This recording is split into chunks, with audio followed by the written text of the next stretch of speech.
ஒவ்வொரு பெண்ணும் வந்து பிரெக்னன்சியை பிளான் பண்ணி தான் பண்ணணும் சொல்லியிருக்கோம். அன்பிளான்டு பிரெக்னன்சி அவாய்ட் பண்ணணும்.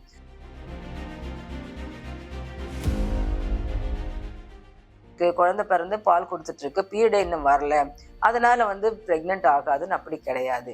பீரியட் வராட்டா கூட முட்டை ரிலீஸ் ஆகி சில சந்தர்ப்பங்கள்ல நம்ம எதிர்பாராத சமயத்திலே பிரெக்னென்ட் ஆகிற வாய்ப்பு இருக்கும்.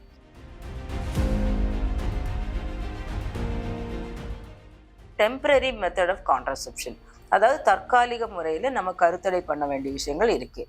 ஒரு குழந்தைக்கும் அடுத்த குழந்தைக்கும் இடைவெளி வந்து 2 வருஷம் கண்டிப்பாக இருந்தால் அந்த பெண்ணோட ஆரோக்கியம் கொஞ்சம் நல்ல விதமாக ஆகும்.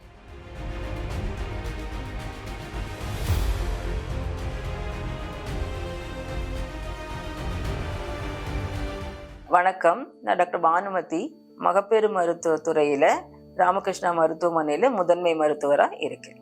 இப்போ நம்ம பார்க்க போகிறது என்னன்னா, ஒவ்வொரு பெண்ணும் வந்து பிரெக்னன்சியை பிளான் பண்ணி தான் பண்ணணும் சொல்லியிருக்கோம். அன்பிளான்டு பிரெக்னன்சி அவாய்ட் பண்ணணும். எப்பெல்லாம் இப்போ வந்து சில பேர் ப்ரொஃபஷன் முடிச்சுட்டு அப்புறமா ப்ரெக்னென்சி ஃபாலோ பண்ணலாம், 30 வயசு ஐடிலே இதில் இருக்காங்க அப்படின்னா அவங்களுக்கு தள்ளி போடுறதுக்கோ, இல்லை குழந்தை இப்போதான் பிறந்திருக்குன்னா அடுத்த சில மாதங்கள் ஒரு 2 இயர்ஸ்க்கு அவங்க ஒரு கேப் கொடுக்கணும்.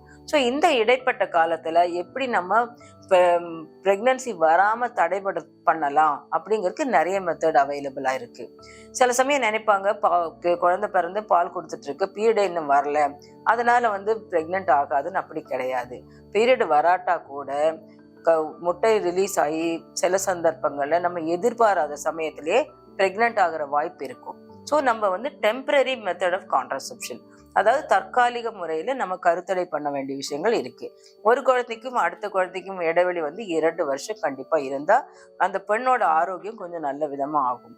ஸோ என்னென்ன இது அவைலபிளாக இருக்கு நமக்கு அப்படின்னா, நல்ல மாத்திரைகள் இருக்கு. அந்த கருத்தடை மாத்திரைகள், அதுலேயே நிறைய விதமான மாத்திரைகள், ஹார்மோன்கள், வெறும் ப்ரொஜெஸ்ட்ரான் மட்டும் இருக்கிறது, இல்லை கம்பைன்டு ஓரல் கான்ட்ராசெப்டிவ், இதெல்லாம் வந்து ஒரு 6 வாரத்துக்கு அப்புறம் நம்ம தொடங்கலாம். அந்த தொடங்கும் போது மருத்துவரோட ஆலோசனைப்படி எப்படி கரெக்டாக அது சாப்பிடணுங்கிறத ஃபாலோ பண்ணலாம். 1 or 2 இயர்ஸ் இது பண்ணலாம். அப்படி இல்லைன்னா 3 மாதத்துக்கு ஒரு வாட்டி இன்ஜெக்ஷன் போடுறதுக்கு வசதி இருக்கு, அது போடலாம்.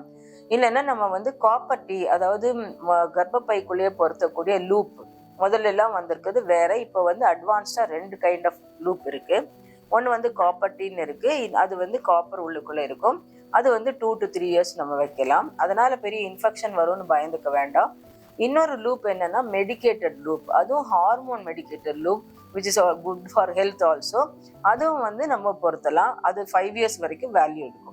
ஸோ ஒரு குழந்தைக்கு மறு குழந்தைக்கு இடைவெளி 2 இயர்ஸ்க்கு இதெல்லாம் உபயோகப்படுத்தலாம். அடுத்தது வந்து மேல் காண்டம்ஸ் அண்ட் ஃபீமேல் காண்டம்ஸ், காப்புரை 2 பேருக்குமே உபயோகப்படுத்துறதுக்கு இருக்கு.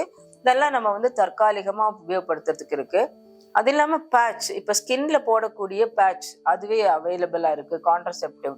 அது இல்லாமல் இப்போ வந்து ஸ்கின் இதெல்லாம் நமக்கு வேண்டாம்னா ஸ்கின்னுக்கு அடியில் 2 சின்ன ராட் மாதிரி அப்படி இம்ப்ளான்ட் பண்ணி வச்சுட்டோம்னா அது கொஞ்சம் காலத்துக்கு ஒரு 2 இயர்ஸ் 1 இயர் அப்படி பண்ணுறதுக்கு இருக்கு. ஸோ நிறைய மெத்தடுகள் இருக்கும்போது அதை நல்ல விதமாக மருத்துவர்கிட்ட போய் கண்டுபிடிச்சு எது நமக்கு சூட்டபிளாக இருக்கும், அதோட சைடு எஃபெக்ட்ஸ் என்ன, அதோட எத்தனை நாளைக்கு அது போட்டுக்கலாம் அப்படிங்கிற விவரங்களை கேட்டு தெரிஞ்சு நீங்கள் அதை ஃபாலோ பண்ணினீங்கன்னா அன்பிளான்டு ப்ரெக்னன்சியை அவாய்ட் பண்ணலாம். நன்றி.